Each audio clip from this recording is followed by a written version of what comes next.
My mom always said life was like a box of chocolates. You never know what you're gonna get. Yeah, you do.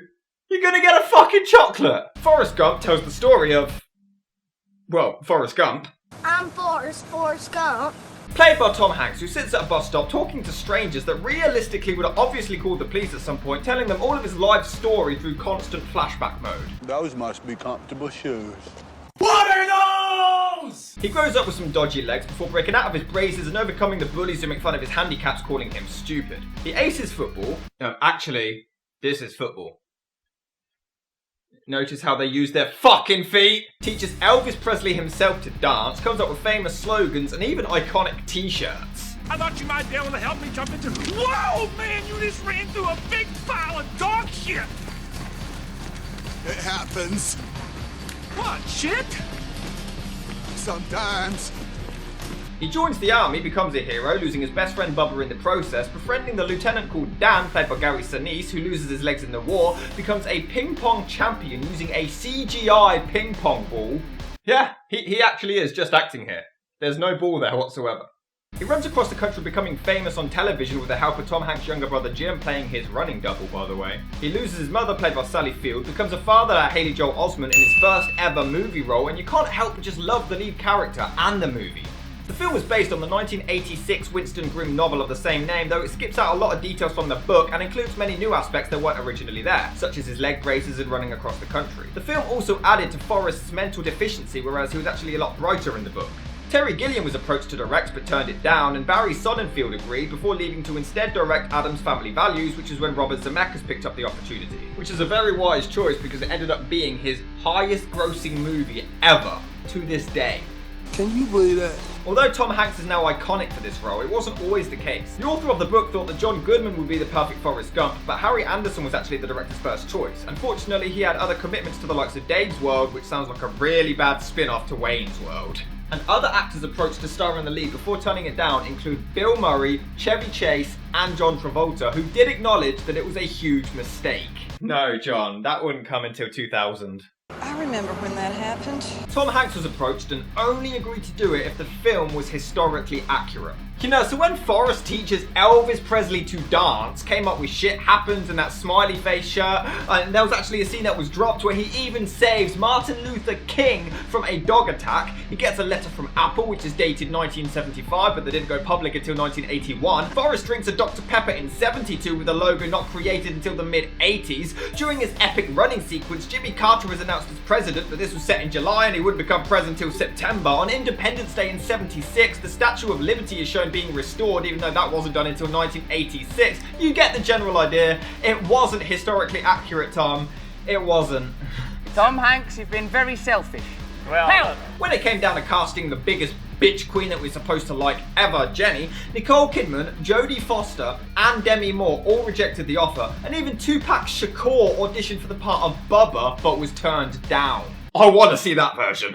I hear Forrest's got a baby, but Forrest's barely got a brain. A damn shame, the Forrest can hardly spell his name. Furthermore, in regards to the role of Bubba, David Alan Grier, Ice Cube, and Dave Chappelle were all approached but all rejected. Chappelle predicted that the movie would bomb, but did confess that he regretted turning it down, and Ice Cube just refused to play an idiot. Winston Groom was given $350,000 for the screenplay rights to his book and 3% of the film's profits. However, the studio, Paramount, refused to pay him, claiming that the film lost money, despite Tom Hanks and Robert Zemeckis each receiving $40 million. 40 fucking million?! Jesus H. Christ! And Winston Groom was never once even mentioned in any of the movie's Academy Awards speeches. This was laid to rest, however, when Groom eventually claimed to be happy with their accounting issue, but he would also be given a 7-figure contract for film rights for another one of his books, Gump and Co.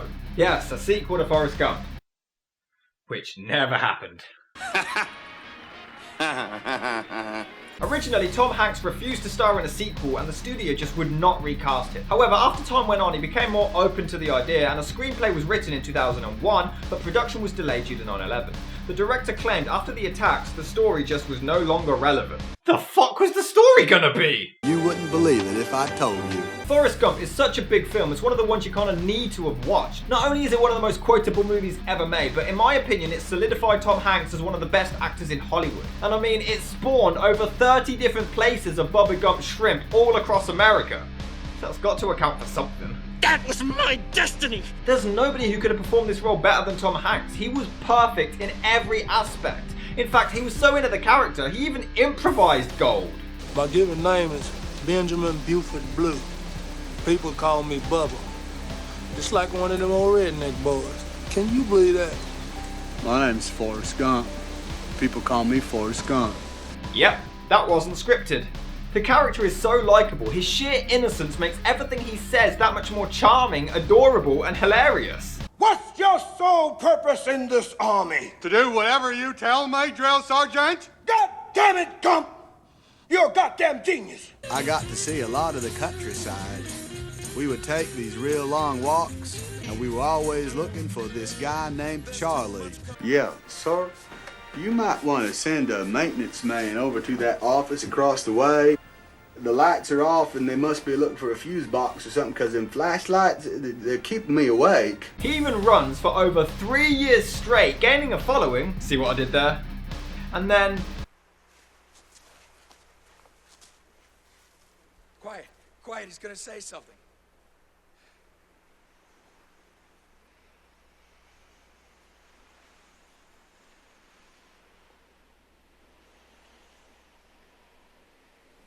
I'm pretty tired. Think I'll go home now. That is brilliant. And I truly believe that this scene where he discovers that he's a father is to this day Tom Hanks' greatest acting performance. The sheer subtle facial twitches, the fact that he doesn't need much dialogue, he doesn't need to overact, just with such soft motions in his face, he conveys every feel within you and puts you on the verge of tears with these techniques alone. Is he smart? He's very smart. He's one of the smartest in his class. He has a heart of gold and you really enjoy going on this journey with him. It's an inspiring story to show that against all odds, no matter what people say or think of you, you can always persevere and achieve your dreams. There's not a single bad acting performance anywhere in the entire film. Everyone does a tremendous job, but that doesn't mean I like everything. Bubba unfortunately suffers from I am so gonna die syndrome. Now don't get me wrong, he is really likable. But then we get this scene. You know why we a good partnership for us? Because we be watching out for one another.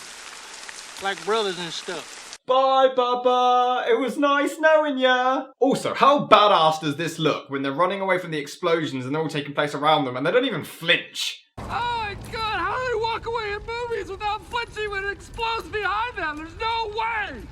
I call bullshit on that! The special effects are terrific during the war scene, like really good. And maybe it's just me, but you kinda don't expect them to be this good considering the goofy nature of the rest of the film.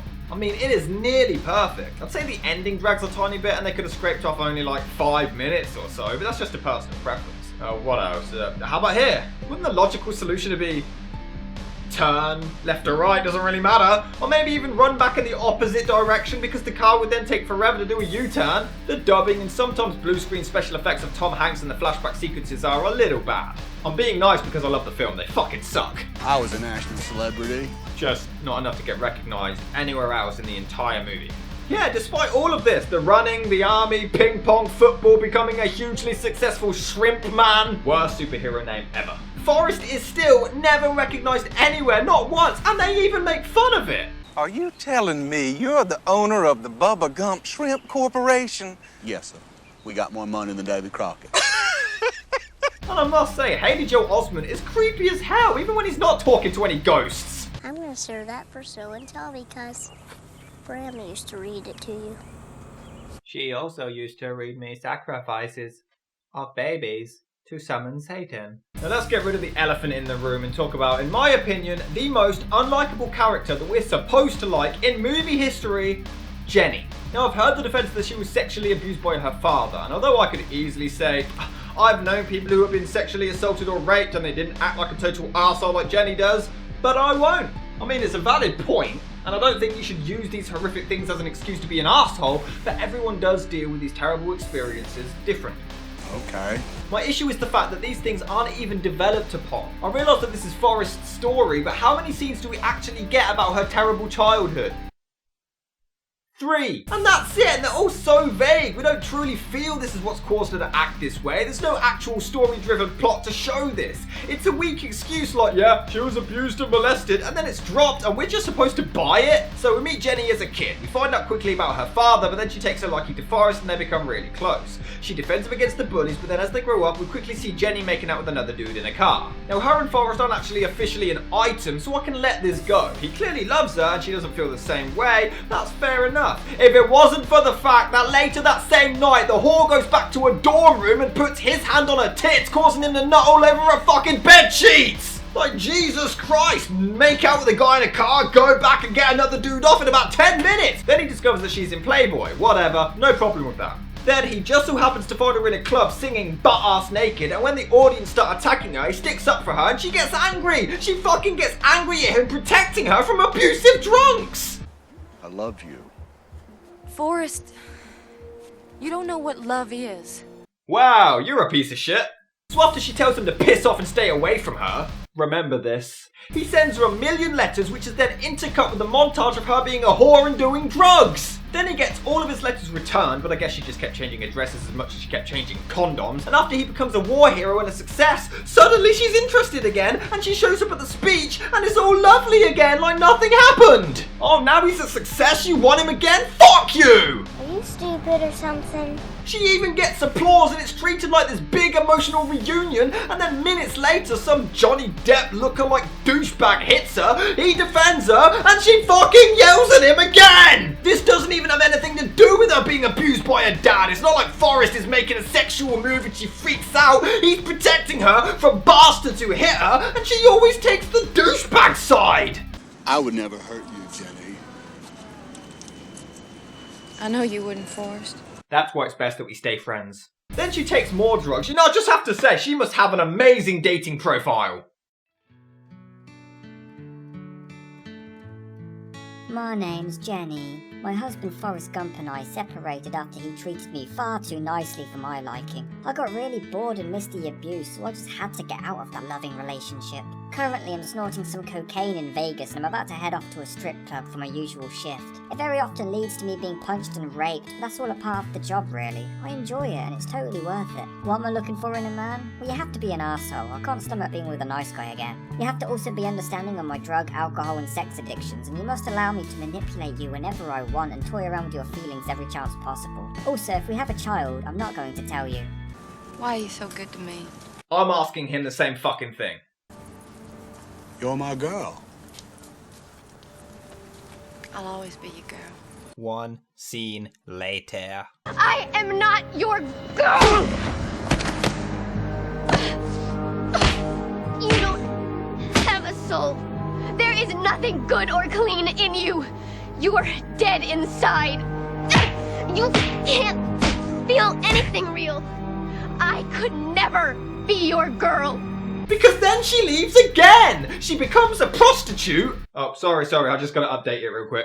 P.S. I sometimes charge for sex. And despite all of this, Forrest still remains loyal. All he ever thinks or talks about is Jenny, no matter how the fuckwad cunt bitch treats him. Why would any woman want to date a loser like that? He even names his boat after her, and then we cut back to her in a club doing drugs with guys. Are you kidding me? And then she suddenly comes back, and Forrest even admits his own words that she has nowhere else to go, and that's the reason she came back. She's using him, and to make matters worse, she takes his virginity and then leaves the next fucking day! Are you fucking kidding me? And everyone tries to defend it. If it was a fucking bloke, if it was a man who took a girl's virginity and then pissed off, everyone would lose their shit. This is fucking disgusting. Oh, it's a charming love story. Suck our fucking dick! Why don't you love me, Jenny? Because you treat me right. Why would it go like that?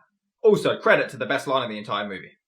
I'm not a smart man, but I know what love is. And in present day, he meets back up with her only after he was seen on TV running. Noticing a pattern yet? 3 years later, she only gets back in touch because he's famous. She tells him that he has a son, but she only does this because she's dying. She fucking falls pregnant, never tells him, has a kid, never tells him, waits 3 fucking years, and then she only does it when she's about to croak. They get married quickly. Oh, thank God she's fucking dead. Oh, fuck's sake. Okay, now she is sweet. At least it's a happy ending. Beloved my ass. I wish I could have been there with you. Well, if you weren't out there being a fucking whore. Sometimes we all do things that, well, just don't make no sense.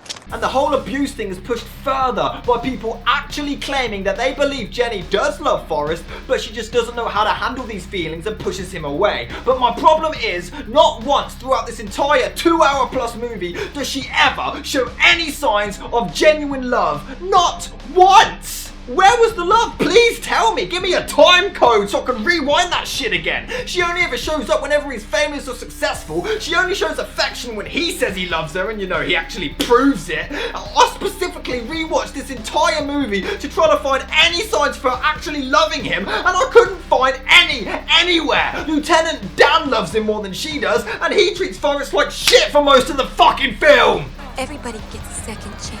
I would let this go, I really would, if she redeems herself like Lieutenant Dan does, but she doesn't. She shows up, treats him like shit, vanishes, comes back, acts nice, vanishes, comes back, treats him like shit. It's an endless cycle. And then because she shows up at the end, 3 years down the line, oh, by the way, you've got a kid, and apologizes, it's supposed to be okay?